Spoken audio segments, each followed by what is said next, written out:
জামায়াত ইসলামী এবং ইসলামী ছাত্র শিবির সহ সকল অঙ্গ সংগঠনকে ১ আগস্ট তৎকালীন সরকার নিষিদ্ধ ঘোষণা মর্মে একটি প্রজ্ঞাপন জারি করে। তারপরে নতুন সরকার ক্ষমতায় আসার পর জামায়াত ইসলামী সেক্রেটারি জেনারেলের স্বাক্ষরিত একটি দরখাস্ত দায়ের করে পুনর্বিবেচনার জন্য। এই দরখাস্তটি ২২ আগস্ট ২০২৪ তারিখে দায়ের করা হয়। এই দরখাস্তের প্রেক্ষিতে ডিজিএফআই, এনএসআই এবং এসবির রিপোর্ট তলব করা হয় এবং ৩টি এজেন্সি থেকে রিপোর্ট স্বরাষ্ট্র মন্ত্রণালয়ে জমা হয়। এই ৩টি এজেন্সি জামায়াত শিবির সন্ত্রাসী কর্মকাণ্ডের সঙ্গে জড়িত মর্মে যে অভিযোগ করা হয়েছিল, এই মর্মে তদন্ত সাপেক্ষে কোনো সত্যতা খুঁজে পায়নি। অতঃপর মিনিস্ট্রি অফ হোম থেকে সিনিয়র সেক্রেটারির নেতৃত্বে ৩ সদস্য বিশিষ্ট একটি রিভিউ প্যানেল গঠন করা হয়। আইন অনুযায়ী ১৯ নম্বর ধারার রিকোয়ারমেন্ট মোতাবেক এই রিভিউ প্যানেল গঠন করা হয়। এই রিভিউ প্যানেলে বিষয়টি পুঙ্খানুপুঙ্খভাবে আলোচনা হয় এবং তারাও অতীতের এই অভিযোগের সমর্থনে কোনো তথ্য প্রমাণ খুঁজে পাননি।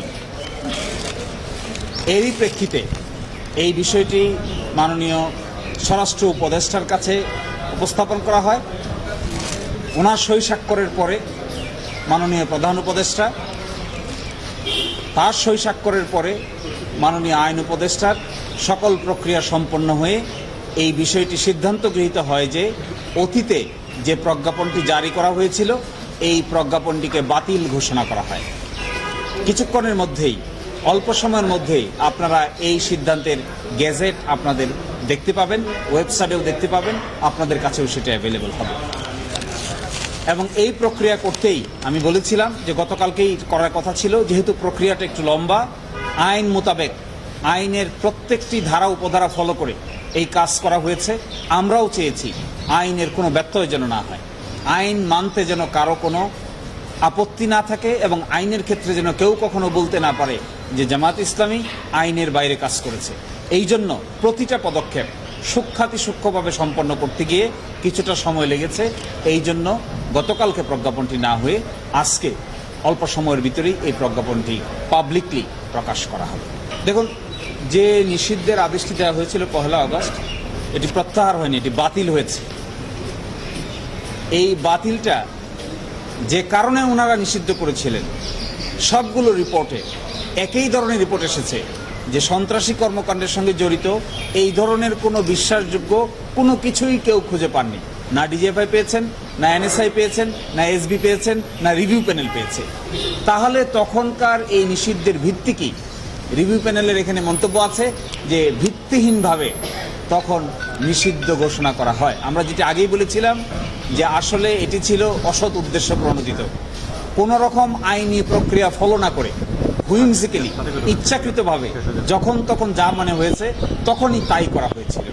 এই বিবেচনাই এই আদেশ আর টিকতে পারে না, সেই জন্যই প্রত্যাহার করে দিয়েছে। আমি তো মনে করি আপনি যখন কাউকে জুলুম করবেন, এই জুলুমের মধ্য দিয়ে মানুষের হৃদয়ে তাদের অবস্থান আরো শক্তিশালী হয় জালিমের বিরুদ্ধে। সুতরাং আপনি কখনো জুলুম করাটা উচিত নয়। যাকেই জুলুম করবেন তার প্রতি মানুষের যে আবেগ, অনুভূতি এবং দুর্বলতা জালিমের প্রতি বেশি থাকে না। যিনি জুলুমের শিকার হন, মজলুমের প্রতি মানুষের আবেগ বেশি হয়। আমার বিবেচনায় জামায়াত ইসলামী এবং ছাত্র শিবিরের প্রতি, যেহেতু মজলুম, তাদের প্রতি অনেকাংশেই সিম্পেথি বৃদ্ধি পেয়েছে। এই নিষেধাজ্ঞাটা বাতিল হওয়ার প্রক্রিয়ায় আমরা বাংলাদেশ জামায়াতে ইসলামীর সেক্রেটারি জেনারেল জনাব গোলাম পরোয়ারের স্বাক্ষরে একটি দরখাস্ত দায়ের করা হয় মাননীয় সচিব, স্বরাষ্ট্র মন্ত্রণালয় বরাবর। এই দরখাস্ত পাওয়ার পরে তারা গোয়েন্দা রিপোর্ট কল করেন। এই গোয়েন্দা রিপোর্টের মধ্যে বাংলাদেশের প্রতিষ্ঠিত সবগুলো গোয়েন্দা রিপোর্টে সেপারেট রিপোর্ট কল করা হয়। প্রত্যেকেই সেপারেট রিপোর্ট দায়ের করেন। তারপরে একটি রিভিউ প্যানেল গঠন করা হয় হোম মিনিস্ট্রিতে সিনিয়র সচিবের নেতৃত্বে ৩ সদস্য বিশিষ্ট।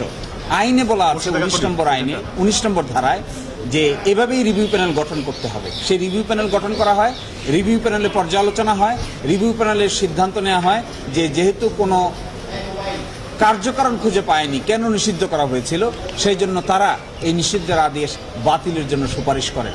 এরই প্রেক্ষিতে মাননীয় স্বরাষ্ট্র উপদেষ্টা, মাননীয় প্রধান উপদেষ্টা এবং আইন উপদেষ্টার সকলের সম্মতিতে এই সিদ্ধান্ত গৃহীত হয় যে অতীতের এই যে নিষিদ্ধকরণ সার্কুলারটি ছিল এটিকে বাতিল বলে ঘোষণা করা হয়েছে 22 তারিখ। এজেন্সির রিপোর্টগুলো কনফিডেন্সিয়াল, তারপরেও কেউই যে অভিযোগ করা হয়েছে, কি অভিযোগে নিষিদ্ধ হয়েছে আপনারা তা জানেন। এই অভিযোগ করা হয়েছিল 1 আগস্ট যে জামায়াতে ইসলামী এবং ছাত্র শিবির এবং তার অঙ্গ সংগঠনের লোকেরা সন্ত্রাসী কর্মকাণ্ডের সঙ্গে জড়িত, এই জন্য তাদেরকে নিষিদ্ধ করা হয়েছে। আমরা গতকালকেই বলেছিলাম যে এই সন্ত্রাসী কর্মকাণ্ডের জড়িত এই মর্মে সাক্ষ্য প্রমাণ কোথায়? সবগুলো গোয়েন্দা এজেন্সি বলছেন, সবগুলো রিভিউ প্যানেলের পক্ষ থেকে বলা হয়েছে যে এই মর্মে অতীতের যে সিদ্ধান্ত নেওয়া হয়েছে তার সমর্থনে সন্ত্রাসী কর্মকাণ্ড করেছে বা করছে তার সমর্থনে কোনো তথ্য প্রমাণ তারা খুঁজে পাননি। ফলে এই সিদ্ধান্ত তারা নিয়েছেন, বাতিল করেছে। জি, আমি আপনাদেরকে গতকালকেও বলেছিলাম যে আমাদের প্রথম পদক্ষেপ হবে নিষিদ্ধের আদেশ বাতিল করা। নিষিদ্ধের আদেশ বাতিল হয়েছে, পরবর্তী পদক্ষেপ হবে আপিল বিভাগে আমাদের আগের মামলাটি পুনরায় শুনানির জন্য দরখাস্ত দায়ের করা এবং সে আপিল শুনানি করে ন্যায় বিচারের স্বার্থে আমাদের পরবর্তী পদক্ষেপ গ্রহণ করা, এবং আমরা দ্রুততম সময়ের মধ্যে ওই পদক্ষেপও নিব। আপনারা সেটি দেখতে পাবেন। দেখুন, এগুলো ছিল সুইপিং রিমার্ক। আপনারা সবাই জানেন যে ইন্টারন্যাশনাল ক্রাইমস ট্রাইব্যুনালে ব্যক্তির বিচার হয়েছে। এই ব্যক্তির বিচার করতে গিয়ে কেউ যদি সাইডে সুইপিং রিমার্ক করেন, এই সুইপিং রিমার্কগুলোর আইনগত কোনো ভিত্তি নাই, সিদ্ধান্ত থাকতে হবে। কোনো আদালতের কোনো সিদ্ধান্ত নাই, যা কিছু ছিল সুইপিং রিমার্ক, পার্শ্ব মন্তব্য, কোনো রায়ের অংশ নয়, এটি আলোচনা মাত্র। অবকাশকালীন সময়ের আগেই আপনারা জানেন যে এখনও আমাদের উচ্চ আদালত আরেক সপ্তাহেরও বেশি সময় তাদের কাজ চালিয়ে যাবে। এই অবকাশকালীন সময়ের আগেই আমরা আমাদের আগের মামলাটি পুনরুত্থানের জন্য দরখাস্ত দায়ের করব এবং রেজিস্ট্রেশন বাতিলের যে আপিল বিভাগে দায়ের করা হয়েছিল, এই মামলাটি ডিসমিস ফর ডিফল্ট হয়েছে। এই জন্য এটিকে পুনরায় শুনানির জন্য দরখাস্ত দায়ের করা হচ্ছে। আমরা আশা করি আগামী সপ্তাহে এই ব্যাপারে আমরা পদক্ষেপ নিব। নেয়ার পরে পূর্ণাঙ্গ কোর্টে শুনানি হবে, এরপরে আদালত যে সিদ্ধান্ত দিবেন আমরা সেই অনুযায়ী পরবর্তী পদক্ষেপ নেব।